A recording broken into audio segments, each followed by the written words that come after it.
모모 일부 모모와 친구들 제3장 폭풍놀이와 진짜 소나기. 물론 모모는 귀 기울여 듣는 데 있어서 어른과 아이를 가리지 않았다. 하지만 아이들은 어른들과는 다른 이유로 옛 원형극장터를 찾아왔다. 모모가 거기 살면서부터 아이들은 그 어느 때보다 재미있게 놀 수 있었다. 한순간도 지루한 때가 없을 정도였다. 모모가 멋진 제안을 내놓기 때문은 아니었다. 아니, 모모는 그냥 거기 앉아서 같이 어울려 놀았을 뿐이다. 어떻게 그렇게 되는지는 모르지만 모모가 있으면 아이들은 기발한 아이디어를 새록새록 떠올렸다. 그들은 매일 새로운 놀이를 생각해냈고 점점 더 멋진 놀이를 만들어냈다. 숨이 턱턱 막히는 후텁지근한 어느 날이었다. 10명 되는 아이들이 돌계단에 앉아 모모를 기다리고 있었다. 모모는 외출 중이었다.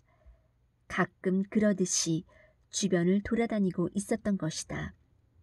하늘에는 시꺼먼 먹구름이 두텁게 덮여 있었다. 곧 한바탕 소나기가 쏟아질 것 같았다. 꼬마 동생을 데리고 온 소녀가 말했다. 집에 갈래. 난 천둥이랑 번개가 무서워. 안경을 쓴 소년이 물었다. 그래, 그럼 집에서는? 집에 있으면 무섭지 않니? 소녀가 대답했다. 무섭지. 그렇다면 여기 있어도 되겠네. 소녀는 어깨를 으쓱하고 고개를 끄덕였지만 잠시 후에 이렇게 말했다. 하지만 모모가 안 올지도 모르잖아. 약간 불량스러워 보이는 소년이 두 아이의 대화에 끼어들었다. 그래서 어떻다는 거야? 그러니까 우리끼리 아무 놀이나 하자. 모모가 없더라도 말이야. 좋아. 그런데 무슨 놀이를 하지? 나도 몰라. 무슨 놀이든지 하자. 무슨 놀이든지라니. 그런 말은 소용없어. 누구 좋은 생각 있는 사람? 목소리가 여자애처럼 높은 뚱뚱한 소년이 말했다. 나한테 좋은 생각이 있어. 이 극장터 전체를 커다란 배라고 하는 거야. 우리는 미지의 바다를 항해하면서 모험을 하는 거지. 자, 내가 선장이다. 넌 1등 항해사야. 넌 자연과학자. 그러니까 교수가 되는 거야. 왜냐하면 우리 여행은 탐사 여행이거든. 알겠지? 다른 사람들은 선언을 해. 그러면 우리 여자애들은? 우리는 뭘 하지? 여자 선원들이지. 이 배는 미래의 배거든. 정말 멋진 생각 같았다. 아이들은 그렇게 하기로 하고 놀이를 시작했다. 하지만 제가끔 의견이 달라서 놀이가 순조롭지 않았다. 얼마 뒤에 아이들은 돌계단에 앉아 모모를 기다렸다. 드디어 모모가 나타났다. 높은 파도가 뱃전에 철썩철썩 부딪혔다. 탐사선 아르고호는 파도의 위아래로 조용히 흔들거리며 전속력으로 남쪽의 산호초 바다를 향해 나아가고 있었다. 유사일에 이런 위험한 바다를 항해한 선박은 없었다. 곳곳에 심연과 산호초가 도사리고 있고 바다 괴물들이 우글대는 곳이었다. 무엇보다 위험한 것은 영원한 태풍이라는 사나운 회오리 바람이었다. 영원한 태풍은 그 이름이 말해주듯이 절대 잠잠해지는 법이 없었다. 영원한 태풍은 바다를 이리저리 떠돌아다니며 다음번 희생물을 노렸다. 마치 살아있는 생물 같았다. 게다가 간교하기까지 한 것 같았다. 태풍의 진로는 예측할 수 없었다. 태풍은 억센 발톱에 걸려든 포획물을 절대 놓치는 법이 없었고 닥치는 대로 산산조각으로 부서뜨려 놓았다. 물론 탐사선 아르고우는 떠도는 회오리 바람을 만날 경우를 대비해 특수하게 제작되었다. 펜싱칼처럼 나긋나긋 휘어지긴 하지만 절대 부러지는 일이 없는 푸른색 알라몬트 강철로 만든 배였던 것이다. 게다가 특수한 제작법을 써서 커다란 통철판 한 장을 사용했을 뿐이었다. 이음매나 용접한 곳은 한 군데도 없었다. 아무리 그렇다고 해도 다른 선장, 다른 선원들이었다면 이 엄청난 모험을 떠날 용기를 내기 어려웠으리라. 하지만 선장 고르도는 용감한 사람이었다. 선장은 사령교 위에 당당하게 서서 남녀 선원들을 내려다보았다. 그들은 하나같이 자기 전문 분야에서 내노라 하는 노련한 전문가들이었다. 선장 옆에는 1등 항해사 돈 멜루가 서 있었다. 돈 멜루는 이미 127번이나 태풍을 만났지만 무사히 넘긴 유능한 뱃사람이었다. 뒤쪽 맨 위 갑판에는 탐사 여행의 학술 책임자인 아이젠슈타인 교수와 두 여조수 마우린과 사라가 보인다. 마우린과 사라는 뛰어난 기억력으로 교수의 도서관 역할을 맡고 있다. 세 사람은 고개를 숙여 정밀 기계를 들여다보면서 어려운 학술 용어를 써가며 나지막한 목소리로 협의하고 있었다. 그들과 조금 떨어진 곳에는 아름다운 원주민 소녀 모모잔이 책상다리를 하고 앉아 있었다. 교수는 이따금 소녀에게 이곳 바다의 특징을 물었다. 그러면 소녀는 교수만이 알아들을 수 있는 울림이 좋은 훌라 방언으로 대답했다. 이번 탐험의 목적은 떠도는 태풍의 원인을 밝혀내고 가능하다면 태풍을 제거해서 다른 배들도 이곳을 다닐 수 있도록 하는 것이었다. 하지만 사방은 고요했고 태풍이 불 기미는 없었다. 갑자기 막루에서 한 선원이 큰 소리로 외쳤다. 선장은 생각에서 깨어났다. 선원은 두 손으로 나팔을 만들어 외쳤다. 선장님, 제 눈이 틀림없다면 저 앞에 유리섬이 있습니다. 선장과 돈 멜루는 즉시 망원경을 들었다. 아이젠슈타인 교수와 두 조수도 흥미를 느끼고 가까이 다가왔다. 하지만 아름다운 원주민 소녀만은 침착하게 앉아 있었다. 소녀가 속한 부족에는 호기심을 드러내는 것을 금지하는 비밀스러운 관습이 있기 때문이었다. 그들은 곧 유리섬에 닿았다. 아이젠슈타인 교수는 줄 사다리를 타고 내려가 속이 훤히 들여다 보이는 투명한 바닥에 도착했다. 바닥은 굉장히 미끄러웠다. 교수는 똑바로 서 있기 위해 무진 애를 써야 했다. 섬은 원형이었고 어림잡아 지름이 20m는 되는 것 같았다. 교수는 둥근 지붕처럼 가운데가 봉긋하게 솟아있는 섬의 가장 높은 곳까지 올라가 아래를 내려다보았다. 섬의 저 깊숙한 내부에서 일렁이는 불빛이 똑똑히 보였다. 교수는 잔뜩 긴장해 난간 밖으로 몸을 내밀고 기다리고 있는 다른 사람들에게 자기가 본 내용을 이야기했다. 마우린이 말했다. 그렇다면 오겔문프 비스트로 치날리스인 것 같군요. 사라가 말했다. 그럴지도 모르지만 슐루클라 타페토치 페라일 수도 있어요. 아이젠슈타인 교수는 일어나 안경을 고쳐 쓰고 위를 향해 소리쳤다. 내 생각에는 흔히 볼 수 있는 슈트룸푸스 쿠비에치넨주스의 변종일 것 같소. 아래쪽에서 관찰해봐야 정확히 알 수 있겠는데? 그러자 어느새 잠수복을 갖춰 입은 여자 선원 3명이 물속으로 뛰어들었다. 그들은 세계적으로 유명한 잠수 선수권을 보유하고 있었다. 그들의 모습은 곧 짙푸른 바다 깊숙이 사라졌다. 수면에는 한동안 물거품만이 뽀글거릴 뿐이었다. 하지만 갑자기 산드라라는 소녀가 물 위로 올라와 헐떡거리며 소리쳤다. 거대한 해파리예요. 두 사람은 해파리의 촉수에 잡혀 꼼짝달싹 못하고 있어요. 너무 늦기 전에 어서 도와줘야 해요. 그리고는 산드라는 다시 물속으로 사라졌다. 즉시 100명의 잠수부가 돌고래라는 별명을 가진 경험 많은 대장 프랑코의 지휘 아래 물속으로 뛰어들었다. 바다는 곧 물거품으로 뒤덮였다. 그러나 그들도 두 소녀를 해파리로부터 빼낼 수 없었다. 해파리의 힘이 워낙 막강했던 것이다. 교수가 이마를 찡그리며 조수들에게 말했다. 이 바다에는 모든 것을 거대하게 성장시키는 어떤 신비한 물질이 들어있나 보오. 정말 흥미롭군.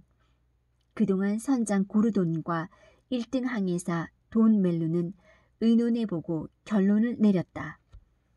돈 멜루가 큰 소리로 외쳤다. 돌아오시오. 모두 갑판으로. 괴물을 2조각 내기로 합시다.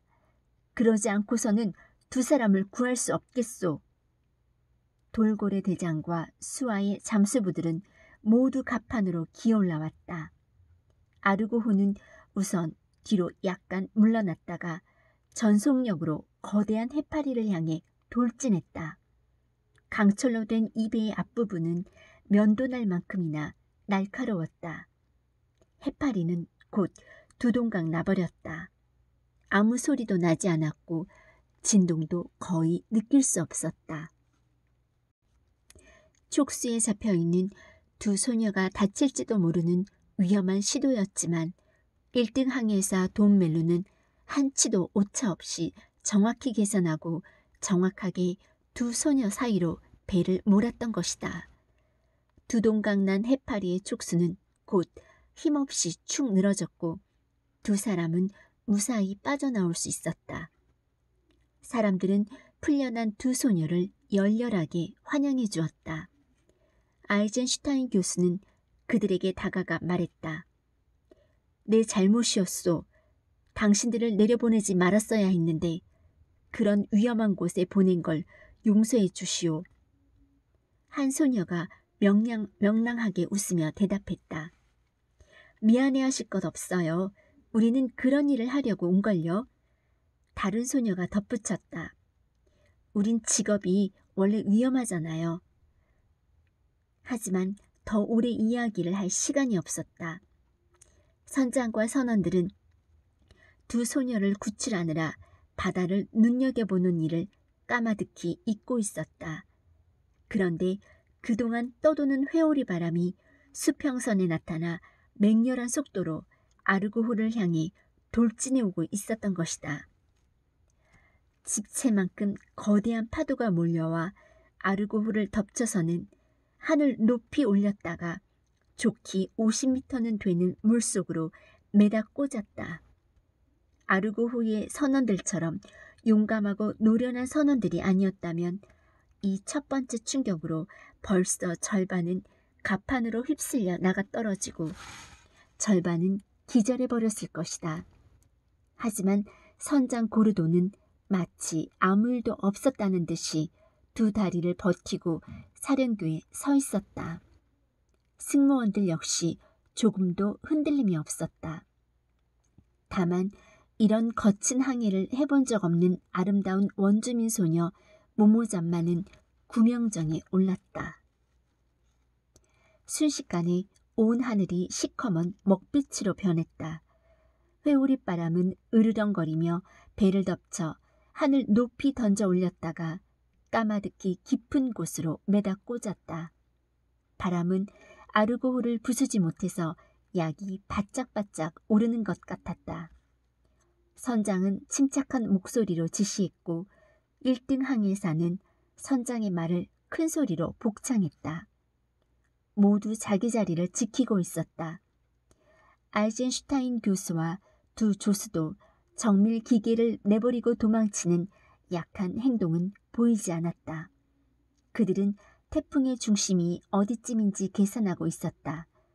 태풍의 타격을 피하려면 태풍의 중심 쪽으로 가야 하기 때문이다. 선장은 이 학자의 냉철함에 놀랐다. 교수는 선장인 자신이나 선원들처럼 바다와 너나 하는 사이가 아니지 않은가.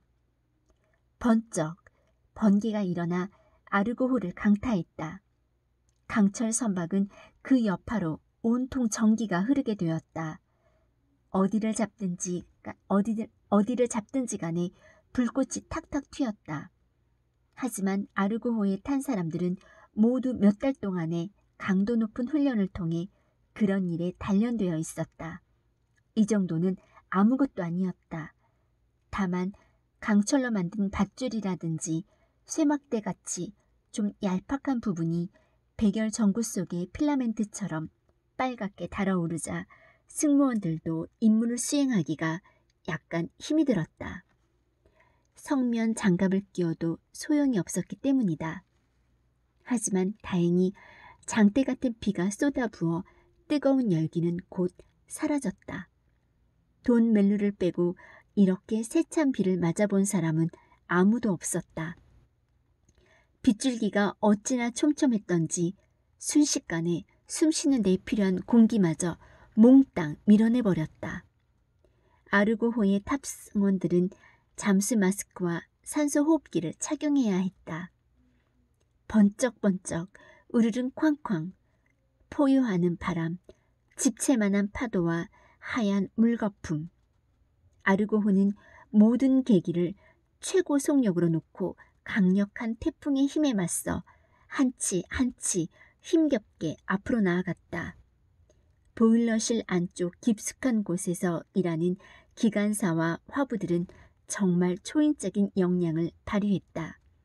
배가 앞뒤로 양옆으로 이리저리 심하게 요동쳐서 잘못하면 아가리를 쩍 벌리고 있는 아궁이 속으로 내동댕이 쳐질 수도 있기 때문에 그들은 굵은 동아줄로 몸을 묶고 일했다. 드디어 태풍의 중심에 도착했다. 그런데 눈앞에 벌어지고 있는 광경이란 폭풍이 그 강력한 힘으로 들쭉날쭉한 파도들을 다림질하듯이 쓸어버려서 그곳의 바다 표면은 거울처럼 매끈했다. 그런데 거기서 거대한 어떤 생물체가 춤을 추고 있는 것이었다.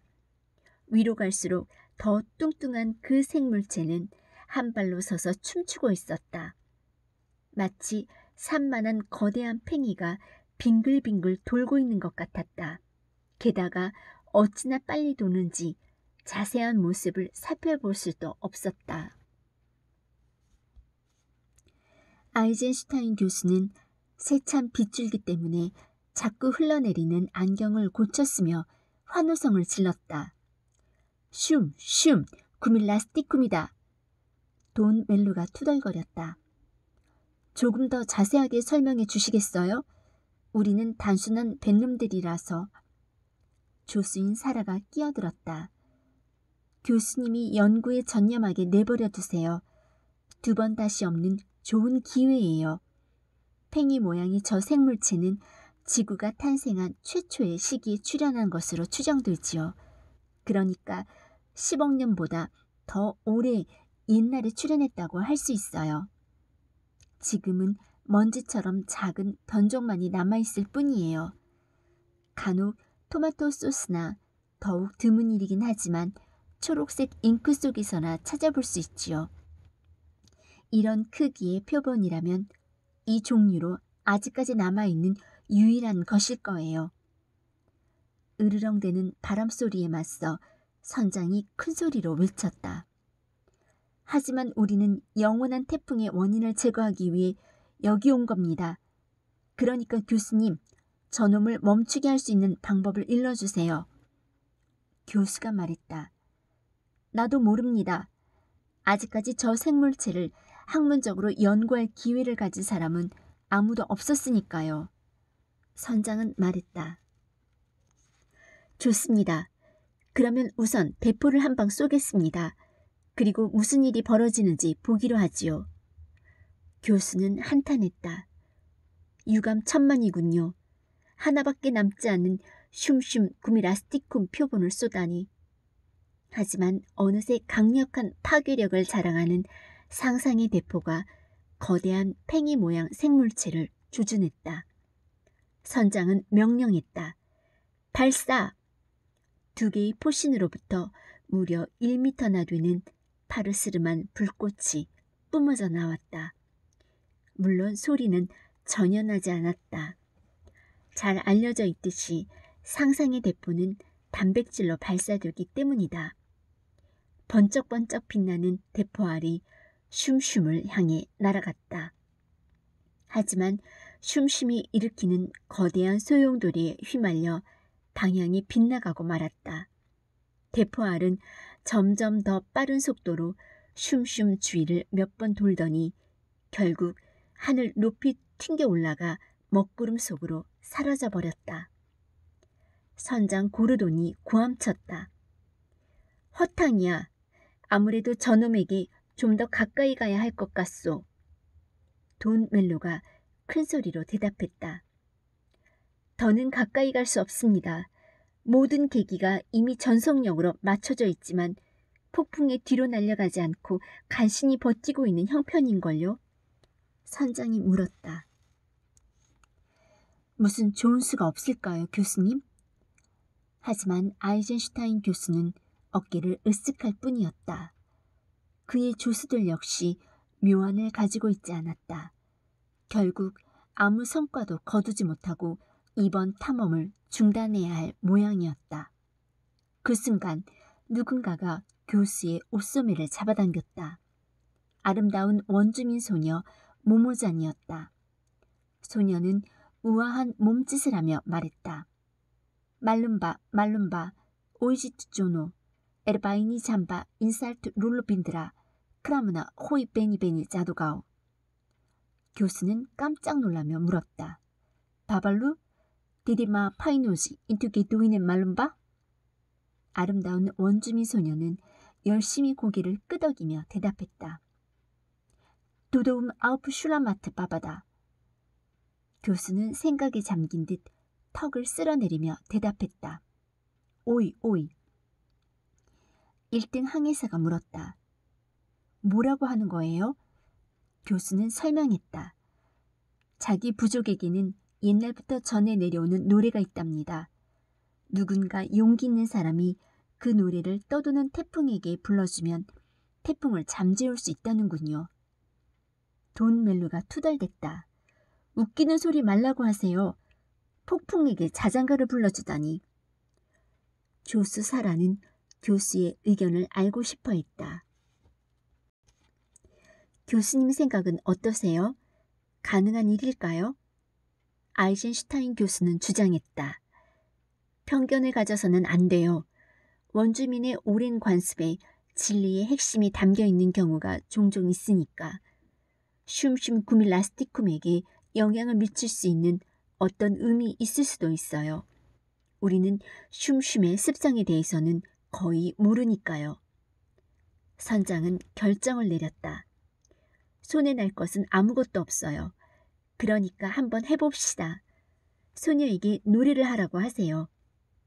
교수는 아름다운 원주민 소녀에게 몸을 돌리고 말했다. 말룸바, 디디 오이자팔, 푸나푸나, 바바두? 모모자는 고개를 끄덕이고 곧 아주 독특한 노래를 부르기 시작했다. 몇 개 안 되는 음으로 구성된 노래였는데 이런 구절이 계속해서 반복되었다. 애니메니 알로베니 바나타이 주주라테니. 소녀는 노래를 부르면서 손뼉을 치고 박자에 맞춰 빙글빙글 돌았다. 멜로디와 가사가 단순해서 외우기 쉬웠다. 다른 사람들도 하나씩 둘씩 노래를 따라 부르기 시작했고 손뼉을 치면서 박자에 맞춰 빙빙 돌았다. 노련한 뱃사람 돈멜로, 드디어는 아이젠슈타인 교수까지 놀이터에서 뛰노는 아이처럼 노래하고 손뼉을 치는 모습은 정말 놀라운 광경이 아닐 수 없었다. 그러자 아무도 믿지 않았던 일이 일어났다. 거대한 팽이 모양 생물체의 회전 속도가 점점 더 느려지더니 결국 우뚝 섰다가 서서히 바닷속으로 가라앉기 시작했던 것이다. 생물체가 사라지자 우르릉 엄청난 물보라를 일으키며 갈라졌던 바다가 다시 닫혔다. 순식간에 폭풍이 잠잠해지고 비가 그치고 하늘이 맑고 파래지고 파도가 잔잔해졌다. 아르고호는 거울처럼 반짝이는 바다 위에 고요히 떠 있었다. 마치 고요함과 평화만이 있었을 뿐 아무 일도 없었던 것 같았다. 선장 고르도는 자랑스럽다는 듯이 한 사람 한 사람의 얼굴을 찬찬히 들여다보며 말했다. 여러분, 우리가 해낸 겁니다. 선장은 말이 많은 사람이 아니었다. 모두들 그걸 잘 알고 있었다. 그렇기 때문에 덧붙인 다음 한마디는 더 의미가 깊었다. 여러분이 자랑스럽습니다. 꼬마 동생을 데리고 온 소녀가 말했다. 정말 비가 온 것 같아. 어쨌든 난 흠뻑 젖었어. 그동안 정말 소나기가 내렸던 것이다. 모두들 놀랐지만 누구보다 놀란 사람은 꼬마 동생과 함께 온 소녀였다. 강철 선박 아르고호를 타고 있는 동안에 천둥 번개를 무서워한다는 것을 까맣게 잊고 있었기 때문이다. 아이들은 그러고도 한참 동안 모험에 대한 이야기를 했다. 아이들은 모두 자기가 겪었던 일을 자세하게 이야기하고는 집으로 돌아가 젖은 몸을 말리기 위해 뿔뿔이 헤어졌다. 다만 한 아이만이 놀이의 결과를 못내 아쉬워했다. 바로 안경을 쓴 소년이었다. 소년은 헤어지면서 모모에게 말했다. 슝슝 구미 라스티쿰을 그냥 가라앉혀버린 건 정말 유감이야. 그 종류 중에서 남아있는 유일한 표본이었는데 좀 더 자세히 살펴보고 싶었거든. 하지만 한 가지 사실에 대해서는 모두 의견이 같았다.